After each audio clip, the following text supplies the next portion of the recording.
안녕하세요 여러분. 계백장군 영상이 하나 더 올라갑니다.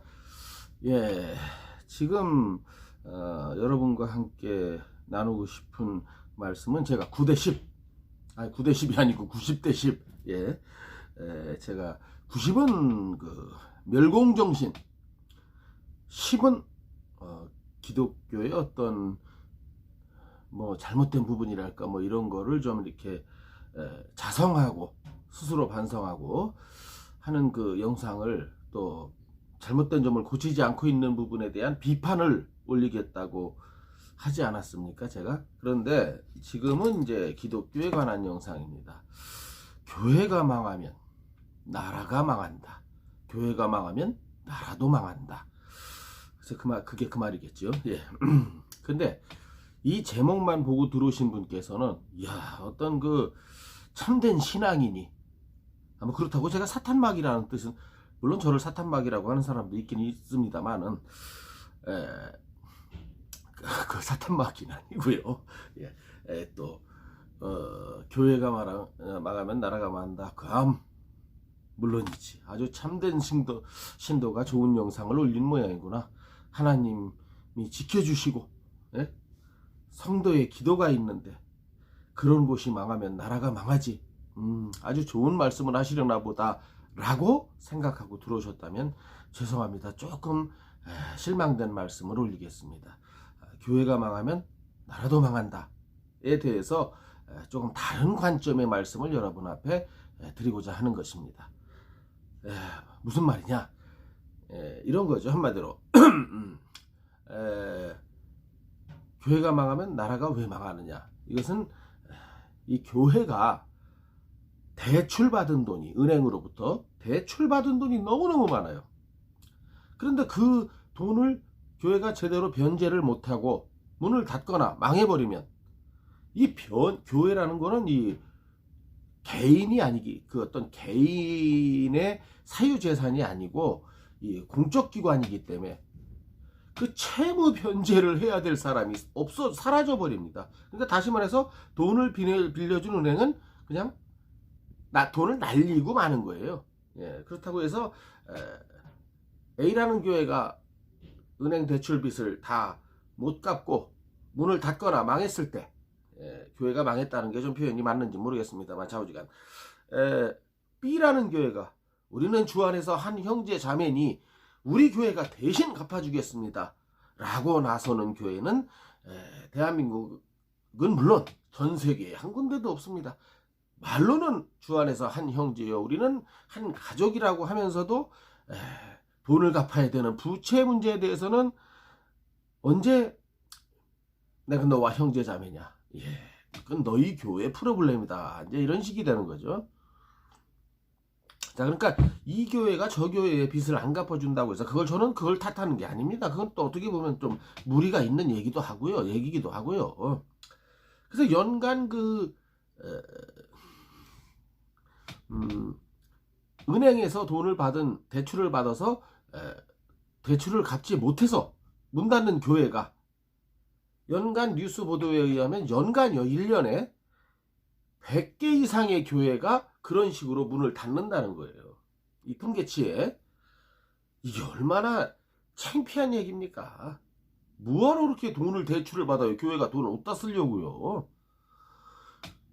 그럼 그 이유, 대출을 받는 이유인즉슨 뭐냐? 멀쩡한 교회가 대출을 받아요. 왜? 건물 크게 지으려고요. 건물 크게 지어서 외관을 화려하게 해서, 그것이 마치 하나님께 영광을 돌리는 것인 줄 착각하는 일부 목사와 일부 교회 운영진에 속한 장로들의 욕심이, 그 허망된 욕심이 1년에 교회 100개가 문을 닫는, 교회 대출금을 못 갚아서 이런 일을 지금 한국에서 자행되고 있다. 이거에 대한, 그래서 그 돈을 한 푼도 걷어들이지 못합니다, 은행은. 그렇게 되면 뭐예요? 대한민국 경제에 직격탄을 날리는 거죠. 왜 교회가 이런 대한민국 교회의 그 경제에 그 나쁜 영향을 미치는 행위를 할까요? 그리고 그렇게 교회가 겁없이 은행으로부터 교회 땅을 담보로 해서 대출금을 받는 이유는, 무리해서 있는 이유는 제가 말씀드린 대로 더 외관을 확장하기 위한 거예요. 그래서 또 외관을 확장만 했으면 그것만으로도 끝나는 게 아니고, 그 다음엔 또 화려한 치장을 해야 될 거 아닙니까? 그 화려한 치장이 뭐예요? 어느 교회는 사방이 다 그 비싼 유리로, 어느 교회는 바닥, 벽, 지붕까지 그 비싼 이태리 대리석으로, 그런 것이 하나님의 뜻일까요? 그러면 그렇게 겁없이 대출금을 받는 이유는 뭐냐? 건축 헌금이라는 명목으로 건축 헌금을 받아들이면 충분히 갚을 수 있다는 자신감에서 시작했는데, 그게 그 돈이 그만큼 들어오면 그래도 기독교가 망신이나 안 당하는데, 어떤 사람은 건축 헌금을 하고 싶어도 돈이 없어서 못하는 사람이 있을 거 아닙니까? 이런 사람들한테 뭐 강제로 집을 담보로 해서 대출을 받아서라도 헌금을 해라, 뭐 이런 개소리를 한단 말이죠. 은행 대출금을 갚기 위해서. 여러분, 만약 그런 교회에서 그런 걸 강요당하신다면 당장 나오십시오. 거기는 하나님의 교회가 아니기 때문입니다. 예. 하나님의 교회에서 하나님이 언제 교회를 그렇게 막 호화찬란하게, 예? 궁전처럼 지으라고 명령하셨습니까? 그런 거 없어요. 그래서 제가 볼 때는 이 교회가, 또 건물이 커야 이상하게 거기 가는 사람들이 있어요. 그러니까 교회가 커져야 그게 전도 효과가 난다, 또 이런 것도 있고. 사실 개척교회 같은데 뭐 상가 건물에 있는 개척교회 가는데 사실은 좀 부담스럽긴 할 거예요, 제가 생각해도. 왜냐면 개척교회가 돈이 있습니까? 뭐가 있습니까? 그럼 성도들한테 그 헌금을 참 많이 의지를 할 텐데, 저런 교회 가면 이거 뭐 나도 뭐 형편도 별로 안 좋은데 이게 자꾸 자꾸 헌금 강요가 들어오면 어떡하나. 차라리 속 편하게 큰 교회 가자. 큰 교회는 뭐 어떤 놈이 와서 왔는지 안 왔는지 신경도 안 쓰고, 어떤 놈이 어디 가서 뒤졌는지도 몰라요, 사실. 그러니까 이제 그런 데 가서 편하게 다니겠다. 그러니까 이제 성도를 끄는 효과도 뭐 이럭저럭 있죠. 근데 이제 그런 걸로다가 그 이유로 대출을 받아서 이제 그런 개망신을 당하는데, 제가 볼 때는 이게 뭐 교인이 10만 명이 모이네, 70만 명이 모이네, 뭐 명성교회, 여의도 순복음교회 얘기예요. 여러분들 다 벌써 알아채셨겠지만, 또 그거 말고도 뭐 광림교회인가요? 모르는데 뭐 어마어마한 교회들 많습니다, 한국에. 그런데 이런 교회들이 참된 기독교인들의 모습이 없어요. 그냥 예배드리고 쪼르르 옆에 앉은 놈이 서로 누군지도 몰라요. 몇 년을 그 교회를 다녀도. 대형교회 맹점이죠, 이게. 제가 볼 때는요, 교회가 그렇게 클 필요가 없다고 생각합니다.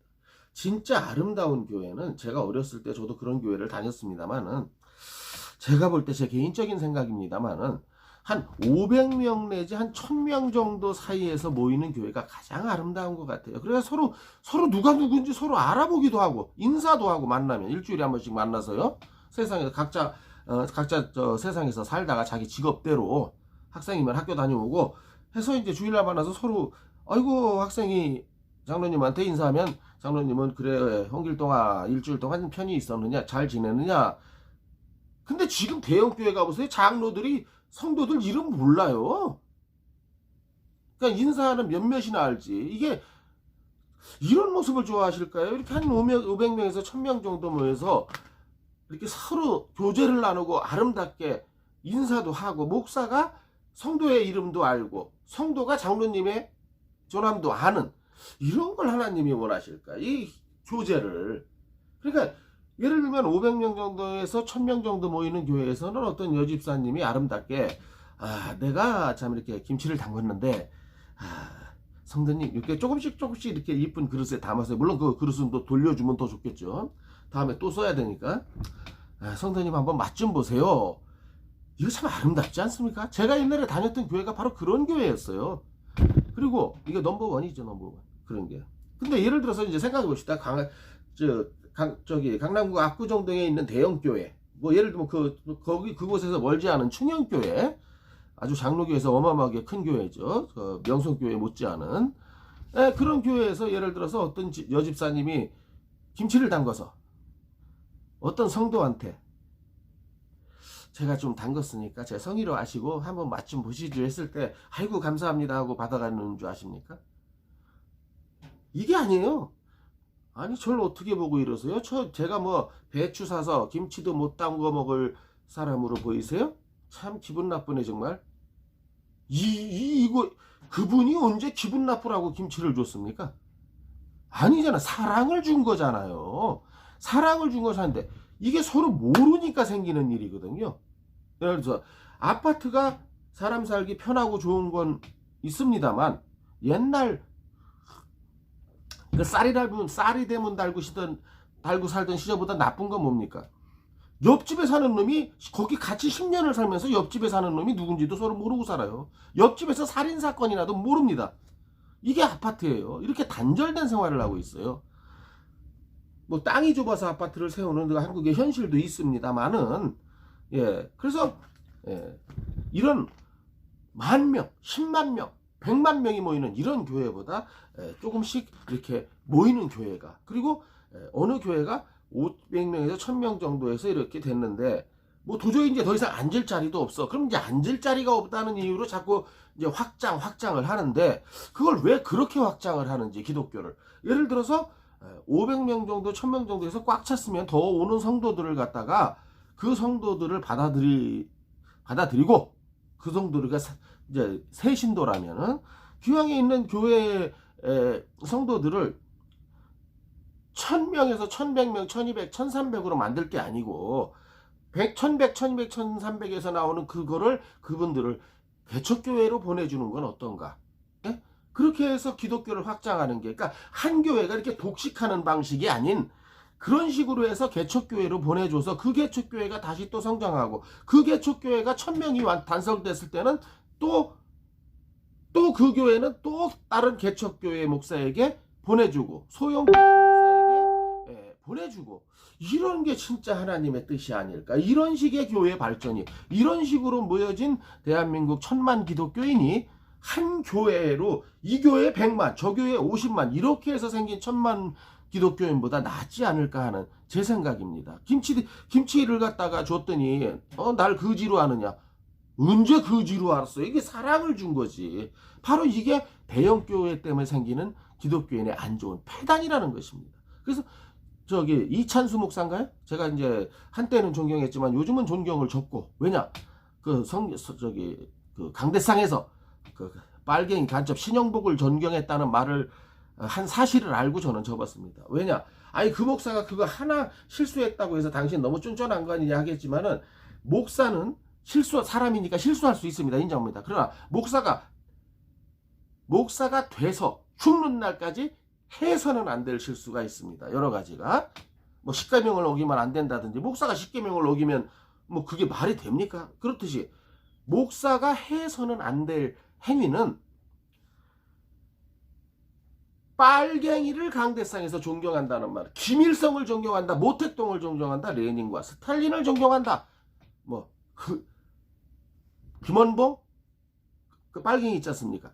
북한으로 넘어간 거기에 뭐 신영복을 존경한다, 이건 목사가 죽는 날까지 해서는 안 되는 실수라는 거죠. 그래서 용서를 못 한다는 거예요, 제가. 그러면 그 목사가 자기가 회개라도 한다면 전 교인 앞에서 또 유튜브에까지 영상이 올라오니까 전 국민이 본다고 할 수도 있으니까, 거기서 제가 비록 목사지만 제가 망언을 했습니다, 회개합니다라고 한다면 되겠는데, 여지껏 그런 말이 없잖아요. 자기가 신영복을 존경한다고, 빨갱이 새끼를 존경한다는 거에 대해서 강대상에서 발언한 거에 대해서 한 회개가 없지 않습니까? 그렇기 때문에 회개가 나오기 전까지는 저는 이찬수 목사의 제가 가졌던 존경심을 저는 철회했고 다시 되돌릴 마음이 없다는 것입니다. 다만 회개한다면 또 제가 달라지겠지요. 그러면 느닷없이 이찬수 목사가 얘기가 왜 나오느냐? 이찬수 목사가 공언을 하지 않았습니까? 더 이상 신규 선도를 안 받는답니다. 어떤 사람은 와서 애원을 한답니다. 그 교회에 와서 제가 이 교회에 등록을 하고 싶다고. 그래도 안 받는답니다. 왜냐? 저 옆에 다른 교회로 가십시오. 옆에 작은 교회, 또 그 개척교회라든지 소형 교회라든지 뭐 교인 한 2, 300명 모이는 그런 곳으로 가십시오. 참 고무적이고 좋다고 생각합니다. 그리고 자기 자신이 약속을 했습니다. 제가 우리 교회를 쪼개겠습니다. 쪼개서 4분의 1인지 8분의 1로 쪼갤지는 모르겠지만 쪼개서 아름다운 교회를, 아까 그 김치가 서로 왔다 갔다 하는 그런 교회를 만든다고 공언을 했기 때문에 예, 그건 아주 좋게 제가 받아들였어요. 그런데 이제 그것을 진짜로 실천하는지 그건 지켜봐야 알겠죠. 예. 그래서 이제 이런 교회가 하나님이 진정으로, 그러니까 하나님이 유리벽으로 감싼 교회, 그 비싼 돈을 들여서 대리석으로 감싼 교회, 저는 이런 교회를 하나님이 좋아할 거라고 생각하지 않습니다.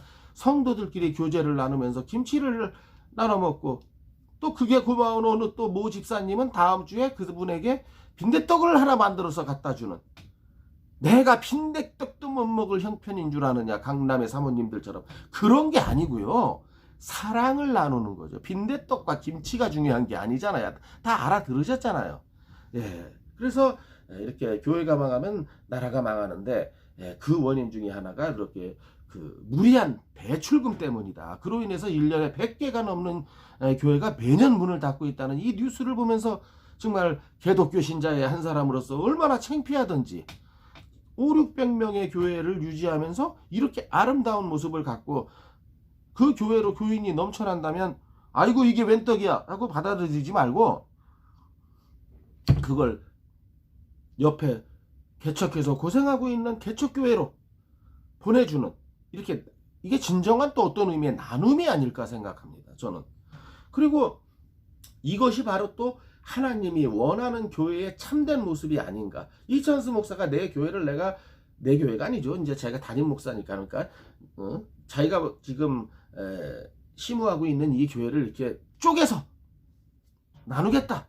그렇게 해서 이제 어떤 그 큰실한 진짜 기독교 교회다운 교회를 만들겠다는 이거에 제가 찬성표를 던지면서 제발 약속한 공헌을 빈 공짜 공약이 아닌 실천하는 공약을 보여주는 목사님이 되기를 간절히 바랍니다. 그리고 또 한 가지 바라는 것은, 두 번 다시 신영복 같은 빨갱이를 존경한다는 말을 강대상에서 하지 말고, 또 이미 뱉은 말에 대해서 분명히 당신이 암만 하나님의 좋은 목사라도 잘못한 거 아닙니까?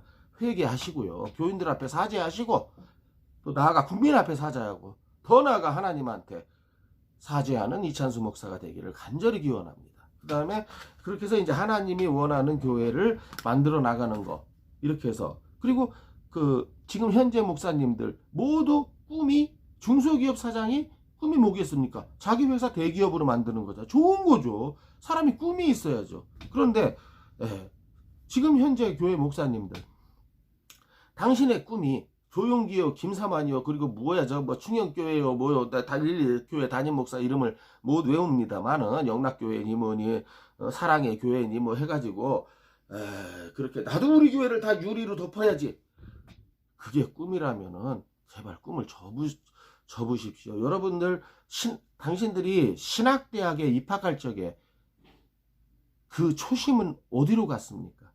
여러분들이 신학대학에 입학할 적에 입학식 날 그런 마음가짐은 아니셨잖아요. 아니, 신학대학에 입학하는 어떤 초신 신학생이 아이고 내가 일단 신학대학에 들어오는데 성공했다, 내가 여기서 4년 공부해서 목사 한 수 받아서 나가서 아이고 나도 그 전병욱인가 하는 놈처럼 아유 여신도들이나 실컷 따먹어야지, 설레발 잘 까서,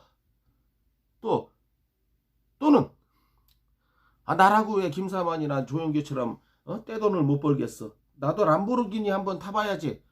여러분들 그렇게 입학식 하지 않으셨지 않습니까?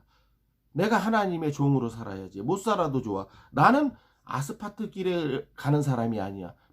비포장도로를 따라서 주님을 따라갈 거야. 내 목적은 람보르기니가 아니야. 내 목적은 골고다 언덕이라는 그런 마음가짐으로 신학교에 입학했던 그 초심은 목사님들 다 어디 가셨단 말입니까? 왜 지금 돈 앞에 굴복하시고, 정권 앞에 비굴하시고 할 말을 못하고 계시냔 말입니다. 신학교 입학할 때 그 초심으로 다시 돌아가 주실 생각은 없는지, 기존에 많이 타락한 목사님들에게 정말 눈물로써, 사실 눈물은 안 나옵니다만은, 뭐 눈물을 흘리는 마음으로 간구드립니다. 얼마 전 여의도 순복음교회 이영은 목사, 이게 담임 목사인지 그 영상에 보니까 밑에 위임 목사라고 나. 이 위임 목사는 또 뭡니까? 저 처음 들어봐요. 뭐 담임 목사, 부목사란 말은 들어봤어도, 또 뭐 은퇴 목사, 근데 위임 목사는 또 뭔지 모르겠어요. 그 영상 밑에 이영은 위임 목사라고 나오더라고요. 제가 알기엔 담임 목사로 알았는데, 혹시 위임 목사 뜻이 뭔지 아시는 분은 좀 댓글로 달아주시겠습니까? 하나님과 인연을 맺은 지 46년 차인 제가 위임 목사의 뜻을 모릅니다. 좀 알려주시기 바랍니다. 창피한 얘기지만은. 그런데 이영훈 목사가 작년 2019년 말에 이렇게 양심 고백을 하지 않았습니까? 나는 타락한 목사다. 대형교회 목사가 되는 순간부터가 목사는 타락의 시작이다. 그리고 나는 이걸 반성하며 내가 가지고 있는 사회적 직함이 50개가 넘는다. 그래서 나는 어딜 가든 상석에 앉았다. 이젠 내려놓겠다. 모든 자리에서 사퇴를 하겠다. 50개. 대단한 직함을 가지고 있네요. 무슨 위원장, 하여간 장자 들어가는 건 다 갖고 있겠죠. 더더군다나 순복음교회 총 대가리 목사니까. 그런데 진짜 그 50개의 명함을 다 내려놓고 놨는지, 그걸 실천하는지 지켜보겠습니다. 지켜보고 제발 그렇게 말대로 실천해 주시기를 이영훈 목사님께 간절히 부탁드립니다. 그리고 또 이번에 특별히 공산주의를 비판하시더라고요. 참 고무적으로 느꼈습니다. 공산주의는 하나님의 뜻이 아니고 우리 기독교와 절대 같이 할 수 없는 사상이라는 것을 말씀하시길래 제발 그 말씀 지켜주시고, 또 한 가지는 지금 한기총에서 벌어지고 있는 그 문재인 퇴진운동에 같이 동참하겠다. 내가 여의도 순복음교회 교인들을 이끌고 광화문으로 나가겠다라고 선언하신 거 굉장히 환영합니다. 나서 주셔야죠. 대한민국의 그런 큰 교회 지도급 목사님들이 이렇게 용기 있게 나서줘야 대한민국의 자유주의는 민주주의는 지켜질 것이며, 그것이 분명히 하나님의 뜻이라고 저는 분명히 믿습니다. 왜? 공산주의가 어떻게 하나님의 뜻입니까? 기독교인을 총으로 쏴 죽이는 공산주의를 하나님이 어찌 원하신단 말입니까? 대한민국 좌파 목사 여러분, 진짜 좌파 목사가 목사입니까? 뭐라고요? 대한민국 좌파 목사들? 북한은 교육비가 공짜라고요? 북한은 의료비가 공짜라고요?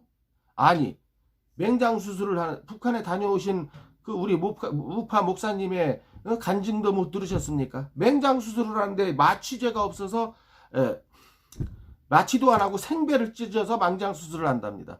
좌빨 목사들, 당신들 그런 수술 한 번씩만 받아보십시오. 그래도 북한이 그렇게 지상낙원으로 보이고, 교육비가 공짜, 의료비가 공짜? 의료비가 공짜라서 앞으로 좌빨 목사들은 모조리 살면서 수술 받을 일 있으면 마취제를 맞지 말고 수술을 받기 바랍니다. 그러고서도 북한이 지상낙원이라 소리가 나오는지, 그렇다면 제가 인정해 드리겠습니다.